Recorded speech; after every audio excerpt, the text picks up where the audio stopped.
Now, Target Aid exposed an issue that could be going on in your child's school district right now: declining special ed rates. In nearly every West Michigan county, the number of kids in special ed has gone down over the past 5 years. So this morning I'm joined by Kristin Totten, an attorney who advocates for children with special needs. So the Target Aid piece last night really explained a lot. So what should a parent do if they have a child with special needs and they feel that they're not getting the services that they deserve from their school district?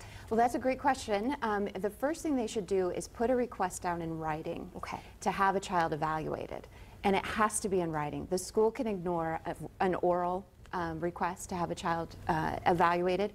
But the first thing is we have to figure out what are the needs of this child, how is he struggling within the school district, and the only way we're going to do that is to be able to have a good evaluation that exposes that. So you're talking about documenting things. Yes. And what if they do have a diagnosis in writing from a doctor?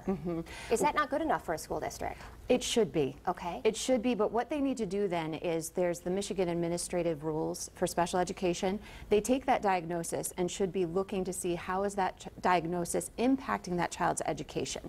So a child could have a disability, but still be doing fine within the school.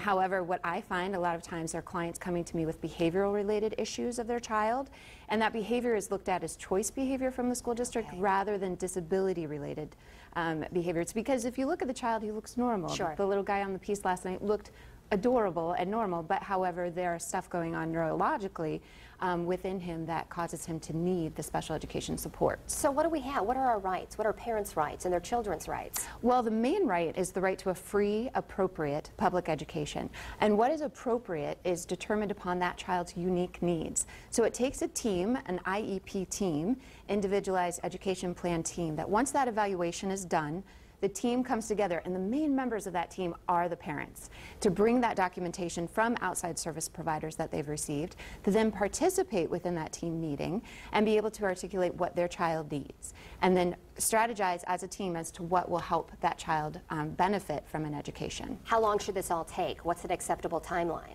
Well, once they give the written request for an evaluation, the school district has 10 days to give them the consent form to sign. Once they sign the consent form, 30 days. The federal requirement is 60. In Michigan, we actually have 30 days for the team to come together and figure out if that child's eligible or not, and then draft a plan that will help that child benefit from education. So we're moving on this. We're not losing a school year. Yes, and these are school days. So not just 10 calendar days, but 10 school days, 30 school days, yes. Okay, so what can a parent do if they have questions? Should they contact somebody like you?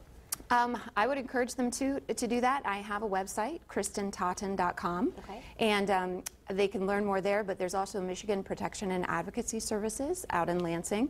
But there's only about 7 lawyers in the state that do this area of practice. I'm the one on the southwest side, so I am the main contact, and I do provide a case consult for families so that they can come in and just learn more about what their rights are based upon the unique needs of their child. Kristin, thank you for joining us this morning. We'll put your information on woodtv.com along with our story so parents can watch that again. Great, thank you. Thank you for your information.